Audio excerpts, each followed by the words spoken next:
전투기처럼 늘씬한 폭격기 F-111 아드바크를 아시나요?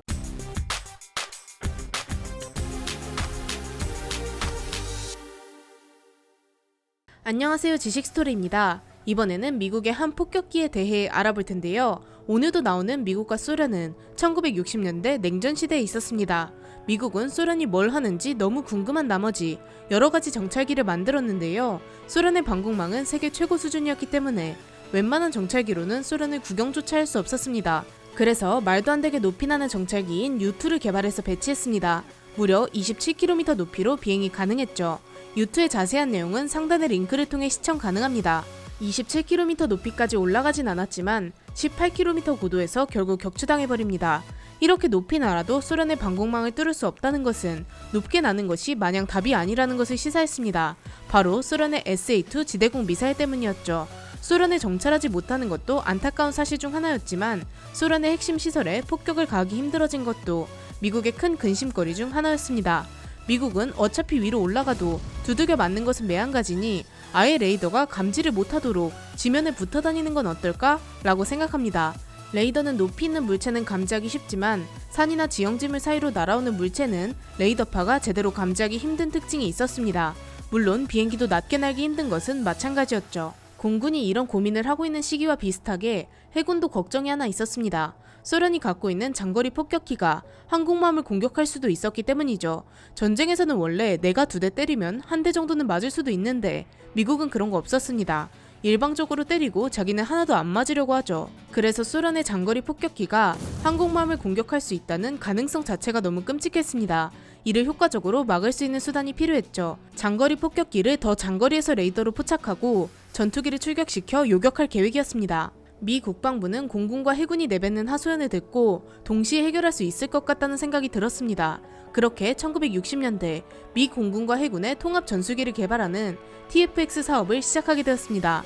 TFX 사업의 목적은 공군의 낮은 고도로 빠르게 침투해 핵을 투하할 수 있는 날렵한 폭격기와 해군의 항공모함을 지켜줄 날쌘 전투기를 통합해 하나의 전폭기를 만드는 것이었습니다. 조금 다른 목적이긴 하지만 같은 기체를 사용하면 개발비도 줄어들고 생산량도 많을 테니 경제적으로 매우 이득을 보는 셈이었죠. 그런데 개발 중 충돌이 발생하게 됩니다. 공군은 2명의 조종사가 앞뒤로 앉길 원했습니다. 그래야 저고도로 침투하면서 지상을 공격하기 용이했죠.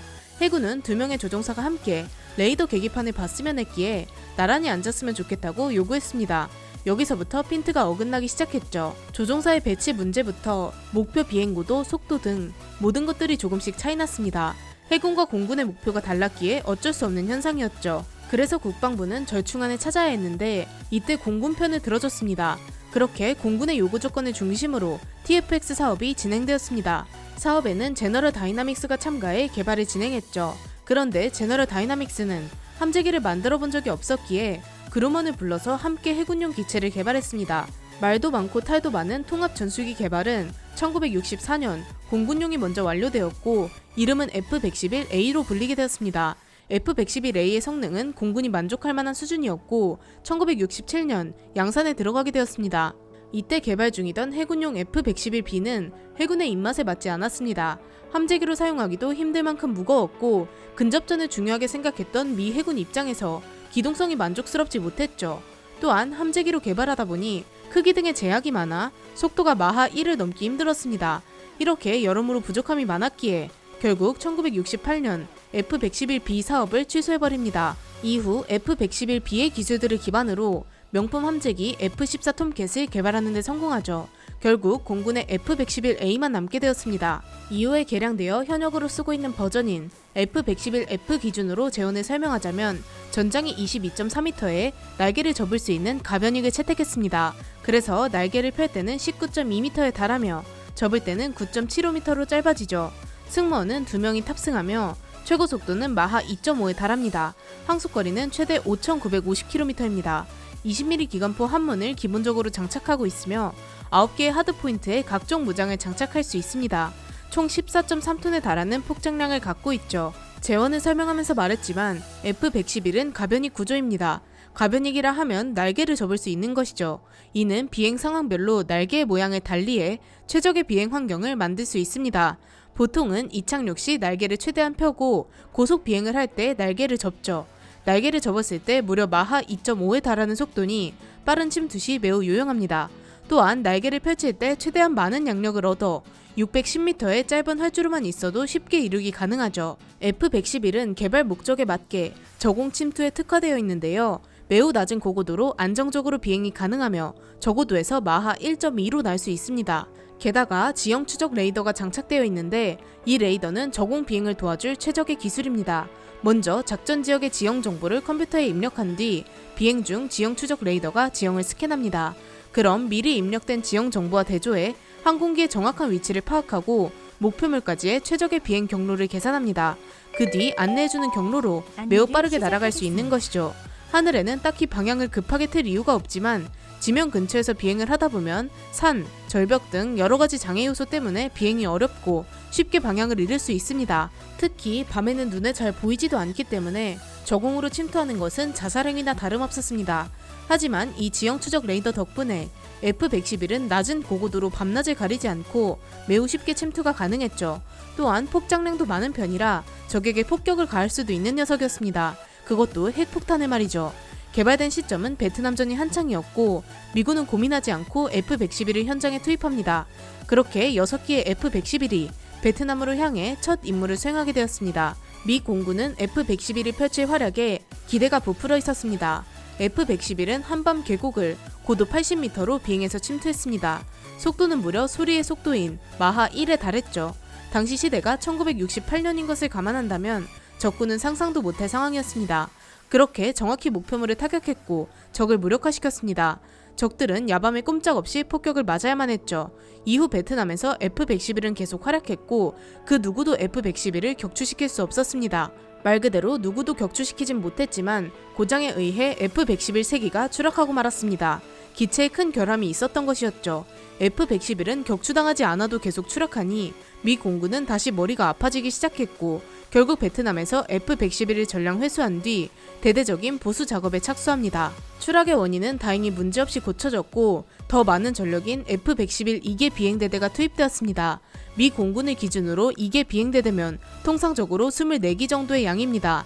2개 비행대대 F-111은 베트남으로 복귀해 총 4,000회가 넘는 작전을 수행했고 단 6기만 추락하는 쾌거를 거두었습니다. 당시 투입된 미 공군 항공기 중에서 가장 낮은 손실률을 기록했다고 합니다. 애초에 북베트남군은 F-111을 격추하는 것이 거의 불가능했습니다. 밤에 골짜기를 따라 고도 80m에서 음속의 속도로 날아오는데 이걸 맞춰서 떨어뜨리기란 여간 어려운 것이 아니었습니다. F-111은 베트남전이 끝나고 에도라도 협곡 작전에도 투입되었는데요. 이 작전은 영국에 있던 미군 제48 비행단이 리비아에 있는 목표를 폭격한 작전입니다. 이때 무려 5,000km를 날아가 폭격하고 다시 5,000km를 돌아오는 초장거리 폭격을 했습니다. 13시간이나 소요되었고 12회의 공중급유를 받았죠. 이후에도 걸프전의 사막의 폭풍 작전에도 투입되어 이라크의 방공망을 무력화시켰습니다. 총 84기의 F-111이 투입되었는데 걸프전에서만 무려 5,000회가 넘는 출격을 통해 1,500대가 넘는 이라크군의 기갑 전력을 무력화시켰죠. 이외에도 작은 분쟁들에 투입되어 많은 성과를 올렸습니다. F-111은 꾸준히 업그레이드를 진행했는데요. F-111A의 항전 장비와 엔진을 업그레이드하고 엔진 흡입구의 형상을 바꾼 F-111D가 있으며 F-111E는 F-111D의 업그레이드 기간 사이에 짧게 개량되어 투입된 기체였습니다. F-111F는 가장 현대화된 항공 전자장비를 도입했고 엔진을 업그레이드한 가장 최신 기종입니다. 이외에도 호주 수출용인 F-111C, 영국의 수출용인 F-111K가 있습니다. 그런데 가만 보면 F-111은 전투기인지 폭격기인지 참 애매합니다. 하지만 F-111은 공대공 전투를 수행하지 않고 지상의 목표물을 타격하기 때문에 영락없는 폭격기인데요.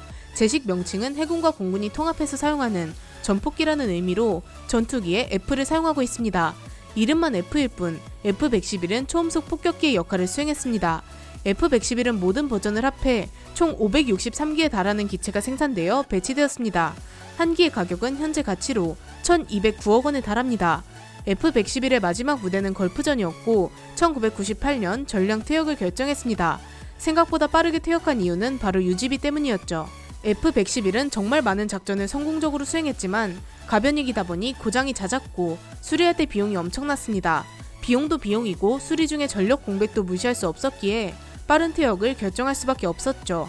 성능도 좋았고 실적도 괜찮았지만 툭하면 고장나는 기계적인 결함 문제에 혀를 내둘렀습니다. 또 다른 이유는 B1 랜서 폭격기와 지상 타격용 전폭기인 F-15E의 등장에 의해 F-111의 입지가 좁아졌기 때문입니다. F-111은 개발 초기부터 퇴역까지 여러 가지 문제를 떠안고 있었지만 미 국방부가 통합형 전투기를 시도한 의미 있는 행보였습니다. 그 결과 F-35와 같은 성공적인 통합형 기체 탄생에 큰 밑거름이 되었죠. 이렇게 미국의 초음속 초저공 침투 폭격기 F-111에 대해 알아보았는데요. 영상을 재미있게 보셨다면 구독과 좋아요 부탁드립니다. 감사합니다. 지식스토리였습니다.